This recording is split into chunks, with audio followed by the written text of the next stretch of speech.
एनडीएच्या खासदारांची आज बजेट अधिवेशनाच्या तोंडावर दिल्लीमध्ये बैठक झाली। या बैठकीमध्ये पंतप्रधान नरेंद्र मोदींनी आपल्या खासदारांना आक्रमक पवित्रा घेण्याचं मार्गदर्शन केलं। जेएनयू प्रकरणावरून सध्या वाद सुरू आहे आणि या प्रकरणामध्ये सत्ताधारी पक्षाने घेतलेली भूमिका अतिशय योग्य आणि परखड आहे। त्यामुळे तुम्ही अजिबात कुणालाही न घाबरता राहुल गांधी आणि डाव्या पक्षांवर तुटून पडा असा सल्ला त्यांनी या बैठकीमध्ये दिल्याची माहिती आम्हाला सूत्रांनी दिली आहे। दिल्लीच्या जंतर मंतर या ठिकाणी देशभरातील आलेल्या विद्यार्थ्यांनी आंदोलन केलं। मात्र काँग्रेसचे उपाध्यक्ष राहुल गांधी यांनी आंदोलनामध्ये सहभाग घेऊन सर्वांनाच आश्चर्याचा धक्का दिला। रोहित ॲक्ट हा संसदेमध्ये पारित करावा अशा प्रकारची मागणी घेऊन हा मोर्चा काढण्यात आला। सरकार या मागणीला कितपत गांभीर्य देतं हे पाहणं गरजेचं आहे। संसदेचं अर्थसंकल्पीय अधिवेशनाचा पहिला दिवस राष्ट्रपतीच्या भाषणाने संपला। राष्ट्रपतीने सरकारची भूमिका आणि विकासाच्या दृष्टीने केलेल्या कामांचा पाढा वाचला। मात्र संसदेमध्ये दोन्ही सभागृह चालवण्यासाठी दोन्ही सदस्यांनी सहकार्य करणं गरजेचं आहे असं सुद्धा सांगितलं। त्यामुळे गरजेचं आहे। मुंबईत विधिमंडळाची संसदीय कामकाज सल्लागार समितीची बैठक पार पडली आणि या बैठकीमध्ये 9 मार्चला राज्याचं अर्थसंकल्पीय अधिवेशन सुरू होणार असल्याचं घोषित करण्यात आलं। साधारण 13 एप्रिलपर्यंत हे अधिवेशन सुरू राहणार आहे।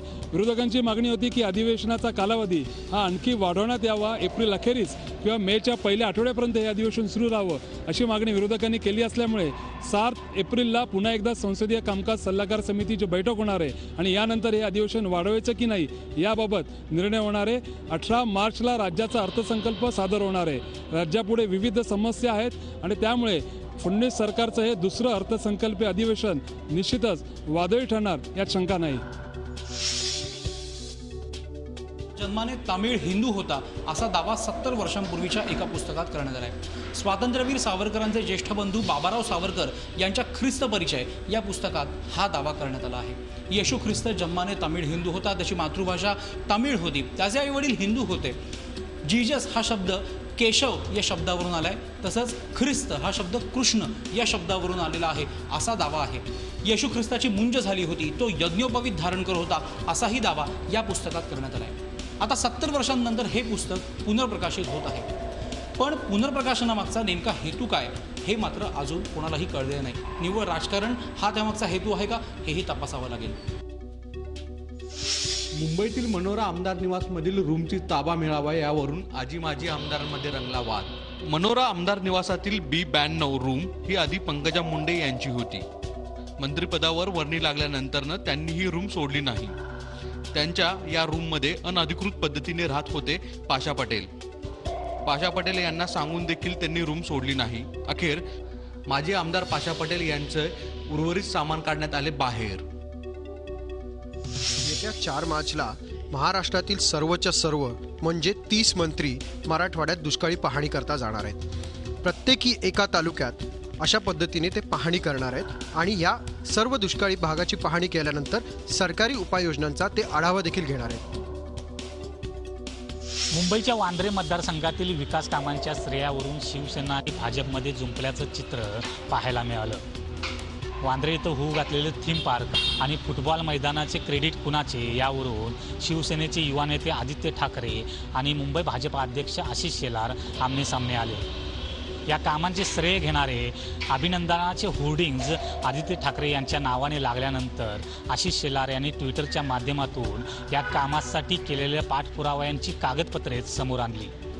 तसंच आदित्य ठाकरे यांचे नाव न घेता त्यांच्यावर खरपूस टीकाही केली, परंतु भाजपला प्रत्युत्तर देण्यासाठी शिवसेनेकडून कुणीच पुढे आलेलं नाही।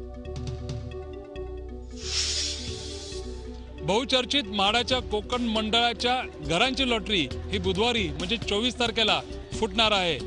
4265 घरांसाठी एकंदरीत 1,34,124 अर्जदारांनी अर्ज केलेले आपल्याला बघायला मिळतात। मात्र माडाच्या घरांच्या किमती लक्षात घेतल्या तर हा प्रतिसाद काहीसा अल्प आहे असं म्हटलं तर चुकीचं होणार नाही। अल्प उत्पन्न गटासाठीच म्हणजे LIG साठीच सगळ्यात जास्त घरं यावेळी ठेवण्यात आलेली आहेत। साधारण सकाळी 10 वाजता या लॉटरीची प्रक्रिया सुरू होईल, तर संध्याकाळपर्यंत ही लॉटरीची प्रक्रिया संपेल आणि या लॉटरीचे भाग्यविजेते कोण आहेत यांची नावं त्यावेळी स्पष्ट होतील। ठाणे शहरात सध्या चर्चेत असलेला विषय म्हणजे सूरज परमार आत्महत्या प्रकरण। या प्रकरणामध्ये ठाण्याच्या 4 नगरसेवकांना अटक झाली होती आणि काही दिवसापूर्वी यामधले अटक आरोपी नजीब मुल्ला यांना बेल मिळाला होता आणि आज जे 3 नगरसेवक आहेत त्यांनाही ठाणे कोर्टाने जामीन मंजूर केलेला आहे। हनुमान जगदाळे, सुधाकर चव्हाण, विक्रांत चव्हाण अशी ह्या नगरसेवकांची नावं आहेत। जरी ह्या निर्णयामुळे या नगरसेवकांना दिलासा मिळाला असला तरी मात्र फिर्यादी वकील या विरोधात मुंबई हायकोर्टात धाव घेणार आहेत।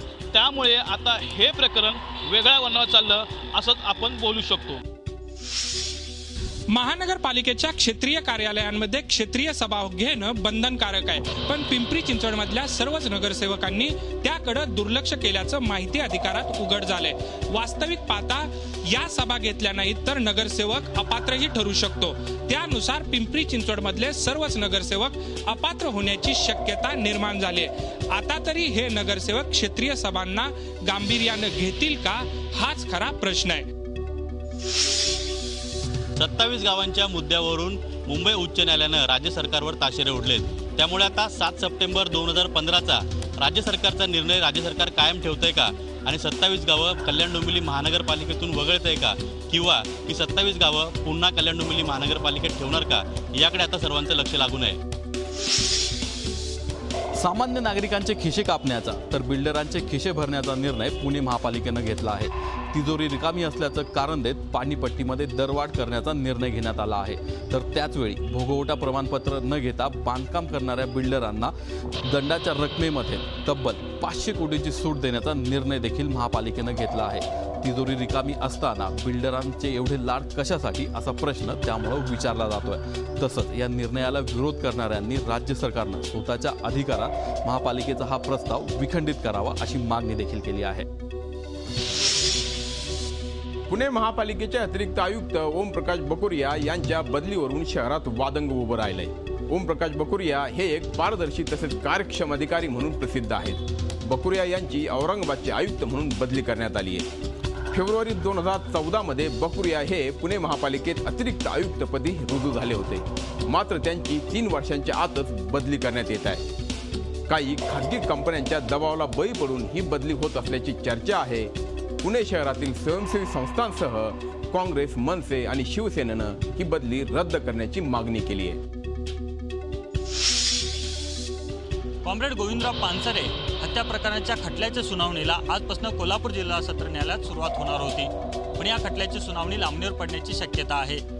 पानसरे कुटुंबियाच्या वकिलांनी आज कोर्टामध्ये जोपर्यंत या प्रकरणाचा तपास होत नाही तोपर्यंत या खटल्याची सुनावणी करू नये अशा प्रकारचा अर्ज केला आहे। त्याचबरोबर या प्रकरणी उच्च न्यायालयात दाद मागणार असल्याचंही म्हटलं आहे। सर्वसामान्य गुंतवणूकदारांना कोट्यावधी रुपयांना फसवणाऱ्या मैत्रेयाच्या वर्षा सतपाळकर आता कारागृहातून नाशिकच्या या जिल्हा रुग्णालयात दाखल झाल्या आहेत। नाशिक जिल्हा रुग्णालयामध्ये त्यांना छातीच्या दुखण्यावरून उपचार सुरू आहेत आणि त्या आता या ठिकाणी आराम करतायत। त्यामुळे गुंतवणूकदारांमध्ये मोठ्या प्रमाणामध्ये संताप व्यक्त होतोय। पैसे द्या आणि खुशाल कॉपी करा असला प्रकार जालन्यामध्ये उघड झाला आहे। एका विद्यार्थिनीनंच याबाबतची तक्रार बोर्डाच्या अध्यक्षांकडे केली आहे। पत्र पाठवून तिनं ही तक्रार केली आहे। त्यानुसार बोर्डाच्या अध्यक्षांनी याबाबत चौकशीचे आदेश दिलेले आहेत। स्वतः शिक्षणाधिकारी त्या सेंटरवर जाऊन या प्रकरणाची चौकशी करत आहे। असले प्रकार जर अजून कुठं होत असतील तर त्याबाबत बोर्डाला पत्र लिहून माहिती पाठवावी असं आवाहन अध्यक्षांनी केलं आहे। महात्मा बसवेश्वर पुतळा कृती समितीने पुकारलेल्या नांदेड बंदला संमिश्र प्रतिसाद मिळाला। बसवेश्वर यांचा पुतळा नियोजित ठिकाणी उभारावा या मागणीसाठी महापालिकेसमोर आंदोलन करण्यात आलं होतं। या आंदोलनानंतर हिंसक वळण लागलं। पोलिसांनी या आंदोलकांवर लाठीचार्जही केला होता। आयुक्तांच्या भूमिकेविरोधात आणि पोलीस प्रशासनाविरोधात हा नांदेड बंदची हाक देण्यात आली होती। सकाळी मोर्चेकरी तरोडा नाका येथे बंदचं आवाहन करण्यासाठी जमा झाले होते, परंतु पोलिसांनी त्यांना ताब्यात घेतलं। त्यानंतर मोर्चेकऱ्यांनी जिल्हाधिकाऱ्यांना निवेदन दिलं। पोलीस प्रशासन आणि आयुक्तांविरोधात कारवाई करण्याची मागणी मोर्चेकऱ्यांनी केली। दरम्यान दिवसभर आज दुपारपर्यंत चांगला बंदला प्रतिसाद मिळाला. सायंकाळी मात्र जनजीवन पूर्वपदावर आलं. एकंदरच मात्र या परिस्थितीमुळे नांदेडचं वातावरण आज तणावपूर्णच राहिलं. इंदापूर तालुक्यातील अंतुर्णे गावातील दलित मायलेकींवरती चोरीचा संशय घेऊन विवस्त्र करून त्यांना मारहाण झाल्याप्रकरणी आज दलित संघटना आक्रमक झाल्या होत्या. त्यांनी आज इंदापूर बंदची हाक दिली होती. यानुसार इंदापूर कडकडीत बंदही झाले होते. या प्रकरणामुळे इंदापूरमध्ये सध्या तणावाचे वातावरण आहे. या प्रकरणी शिवरंगी शेंडगे या आरोपीला पोलिसांनी अटक केली आहे. मात्र मुख्य महिला आरोपी अद्यापही फरार आहे. तिचा तपास सुरू असून लवकरच तिलाही अटक करण्यात येईल असे पोलिसांकडून सांगण्यात येत आहे. नाशिक शहराला पाणीपुरवठा करणाऱ्या गंगापूर धरणातील पाणीसाठ्यानं तळ गाठल्यानं शहरात पाणी कपात लागू करण्यात आली आहे. मात्र शहरातील मध्यवस्तीत गेल्या 6 ते 7 महिन्यापासून नागरिकांच्या घरातच पाणी येत नसल्यानं नागरिकांना हापशाचा आधार घ्यावा लागतोय. शहराच्या मध्यवस्तीत आणि फेब्रुवारी महिन्याच्या अखेरीस अशी परिस्थिती असेल तर पुढचे 4 महिने नागरिकांना भीषण पाणी टंचाईचा सामना करावा लागणार यात शंका नाही. नवी मुंबई महानगरपालिकेच्या परिवहन उपक्रमाअंतर्गत आज बस डे साजरा करण्यात आला. माय सिटी माय बस ही संकल्पना घेऊन परिवहन उपक्रमाने आज 365 बसेस रस्त्यावरती धावल्या. जास्तीत जास्त लोकांनी सार्वजनिक बसचा उपयोग करावा, तसेच वाहतूक कोंडी टाळावी, प्रदूषण टाळावे आणि अपघात रोखावा या उद्देशाने हा बस डे साजरा करण्यात आला. यामध्ये नवी मुंबईतील सामान्य लोक, राजकीय तसेच सामाजिक क्षेत्रातील लोकांनी मोठ्या प्रमाणात सहभाग घेतला होता. झी 24 तास रहा एक पाऊल पुढे.